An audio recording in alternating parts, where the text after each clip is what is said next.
পুরুষের যে বিষয়গুলো নারীকে বেশি আকৃষ্ট করে, এই কথাটা শুনলেই অনেকে মনে মনে ভাবেন কোথায় পাওয়া যায় এই ম্যাজিক ফর্মুলা।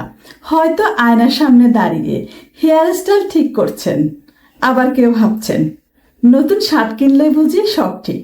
কিন্তু আসল কথা হলো ব্যাপারটা এত সহজ না, আবার খুব কঠিনও না। কারণ আকর্ষণ শুধু বাহ্যিক লুক না, এটা পুরো একটা পার্সোনালিটি প্যাকেজ। চলুন মজার ছলে কিন্তু সত্যি কথাগুলো জেনে নেওয়া যাক।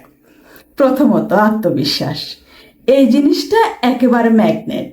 একজন আত্মবিশ্বাসী পুরুষ যখন কথা বলে তখন মনে হয় এই মানুষটা জানে সে কি করছে।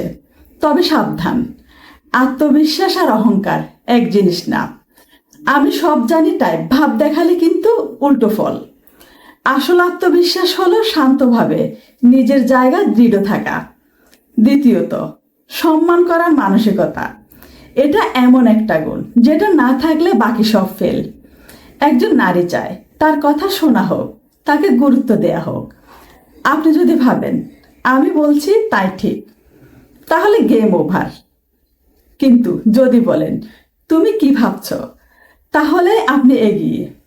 তৃতীয়ত, দায়িত্ববোধ। ভাই, শুধু স্টাইল করে ছবি তুললেই হবে না, জীবনে দায়িত্ব নিতে জানতে হবে। যে পুরুষ নিজের কাজ, পরিবার আর সম্পর্কের দায়িত্ব ঠিকভাবে পালন করে সে এমনিতেই হিরো লেভেলে চলে যায়। কারণ ভরসা এটাই সবচেয়ে বড় আকর্ষণ। চতুর্থত, যোগাযোগের দক্ষতা। অনেকেই ভাবেন কম কথা বলাই কুল, কিন্তু সম্পর্কের ক্ষেত্রে না ভাই। এখানে কথা বলতে জানতে হবে, নিজের অনুভূতি প্রকাশ করা, আবার অন্যের কথা মন দিয়ে শোনা। এই দুইয়ের কম্বিনেশনে আসল স্কিল। শুধু আচ্ছা বললে কিন্তু কাজ হবে না।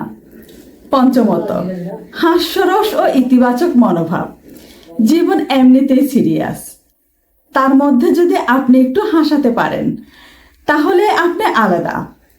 একটা ছোট জোক, একটা মিষ্টি হাসি, এসবের সম্পর্ককে হালকা সুন্দর করে তোলে। তবে জোক যেন ওভার না হয়ে যায়। আর সবশেষে সততা ও আন্তরিকতা। এই জিনিসটা না থাকলে সবই ফাঁকা। মিথ্যা দিয়ে হয়তো কিছুদিন চালানো যায়, কিন্তু সত্যিকারের সম্পর্ক গড়তে গেলে সৎ হতে হবে। একজন নারী এমন কাউকে চায় যার কথায় আর কাজে মিল থাকে। সংক্ষেপে বললে, পুরুষের যে বিষয়গুলো নারীকে আকৃষ্ট করে তা কোনো গোপন মন্ত্র না, এটা হলো ছোট ছোট ভালো গুণের সমন্বয়। আপনি যদি নিজের ভেতরে সুন্দর করেন তাহলে বাইরের আকর্ষণ নিজ থেকেই চলে আসবে। তাই আয়নার সামনে দাঁড়িয়ে শুধু চিল ঠিক করার আগে একবার নিজের চরিত্রটাকেও ঠিক করুন। ধন্যবাদ সাথে থাকার জন্য।